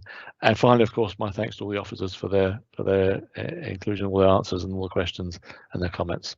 Thank you all. I think the next meeting is in January, so no doubt we'll speak before then, but we'll see you then. Thank you very much and goodbye.